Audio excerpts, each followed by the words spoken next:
personnes qui ont pour habitude de le faire.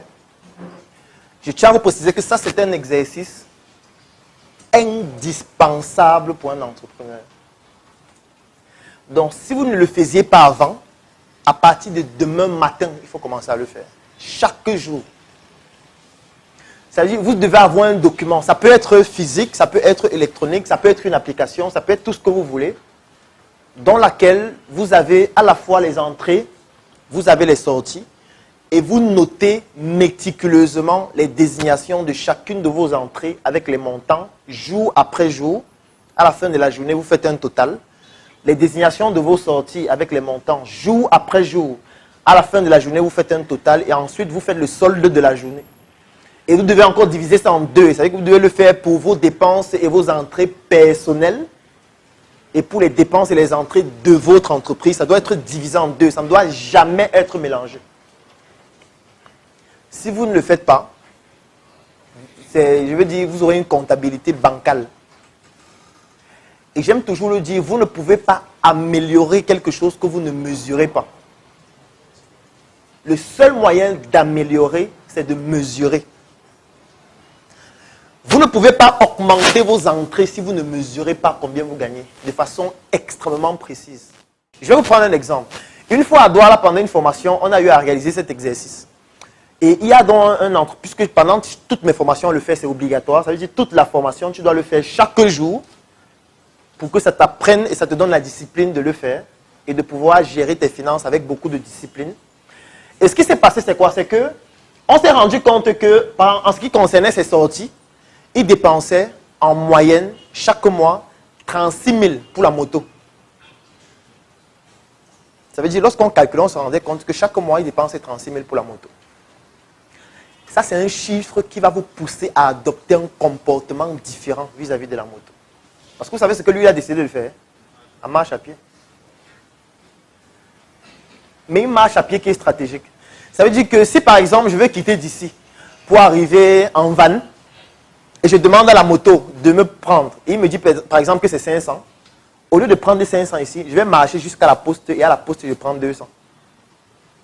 C'est ça que lui, il a commencé à faire. Ce qui fait qu'après 2 mois, 3 mois, ça lui a permis de diminuer ses dépenses de moto de 63%. Et cet argent-là est réinvesti ailleurs, où ça peut être épargné.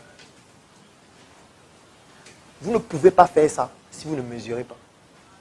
Parce que quand vous ne mesurez pas, vous n'allez même pas évaluer en fait les sommes que vous dépensez pour faire des choses inutiles. Faites l'expérience si pendant une semaine, ça va changer votre comportement vis-à-vis de votre argent. Quand vous allez vous rendre compte que vous dépensez 50 000, rien que pour Internet, vous allez commencer à dire attention. Est-ce qu'il n'y a pas un autre moyen de se connecter moins cher?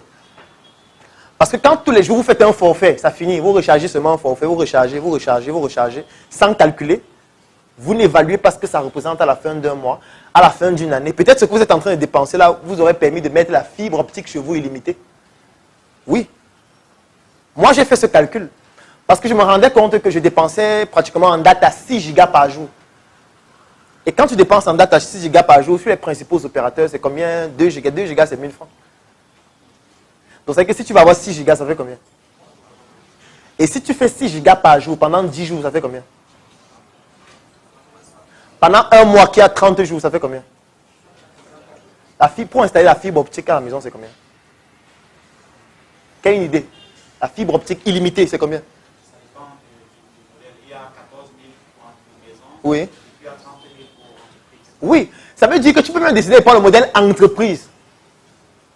La preuve, c'est ça qu'on a fait à Startup Academy à Douala. Parce qu'on calculait en fait ce qu'on dépensait tous les jours sur Internet. On s'est rendu compte que, mais en fait, ça devient plus avantageux de prendre la fibre optique. Et on a installé la fibre optique au siège. Parce qu'on se rendait compte qu'on dépensait plus avec les forfaits journaliers. Et comment on a réussi à le faire? C'est parce qu'on mesure et on calcule exactement combien ça donne. Si vous ne mesurez pas, vous ne pouvez pas améliorer. Et c'est le cas avec toutes vos dépenses. Donc, il faut faire très attention à vos dépenses et à vos entrées. Parce que je sais que vous êtes là parce que vous cherchez le financement. Vous voulez le financement, n'est-ce pas? Vous voulez l'argent pour vos projets. et que vous voulez l'argent des gens pour votre projet. Puisque vous n'avez pas. Si vous êtes là, c'est parce que vous n'avez pas et vous voulez l'argent. Il y a ça qui n'est pas ici. Il a dit que 10 ans, on dit qu'on cherche le financement. Moi, il y a 2 milliards, il fait quoi là-bas? Donc si vous êtes là, c'est parce que vous dites qu'il y a une solution peut-être que le gars là va nous montrer pour avoir le financement. Ça veut dire que l'argent là ne va pas provenir de vous. Soit c'est des gens qui vont vous donner leur argent, soit c'est une institution qui va vous donner son argent, soit ce sera un prêt. On va voir les modalités de financement tout à l'heure. Mais toujours est-il que ce n'est pas votre argent. Vous ne pouvez pas gérer l'argent des gens avec discipline. Si votre argent personnel, vous n'arrivez pas à le gérer avec discipline. Donc si quelqu'un ne sait pas faire ça, ou ne le fait pas, ou n'a pas une discipline en ce qui concerne la gestion de son argent avec ses petits rapports journaliers, je ne vous recommande pas de prendre l'argent de quelqu'un pour votre projet. Vous allez finir en prison. Oui. Vous allez finir en prison. Donc lorsqu'il s'agit de l'argent, il faut calculer, mesurer tous les jours. Je ne dis pas chaque semaine. Je ne dis pas 2 fois par semaine, ou 4 fois par semaine, ou 5 fois par semaine. Chaque jour, il faut faire cet exercice. Avec vos finances personnelles, avec les finances de l'entreprise. Est-ce qu'il y a des gens qui font cet exercice? C'est très bien. Vous n'avez pas besoin d'être comptable pour faire ça. Moi, j'ai commencé à le faire, par exemple, avec Excel. Et aujourd'hui, on peut avoir Excel sur son téléphone. Notamment, même encore en amélioré, c'est-à-dire la version Google de Excel qui s'appelle Google Sheet, qui est directement connecté avec le cloud et qui permet de pouvoir faire les mises à jour, même s'il y a plusieurs utilisateurs. Ce qui fait en sorte que vous pouvez avoir une succursale de votre entreprise à Douala, l'autre à Yaoundé, l'autre à Bafoussam. Nous tous, on utilise le même Google Sheet et chacun fait les mises à jour de son fichier tous les jours en temps réel. Ce qui fait que si, par exemple, moi, actuellement, je mets le carburant dans ma voiture, je vais le noter dans Excel directement. Aujourd'hui, j'ai mis le carburant de 50 000.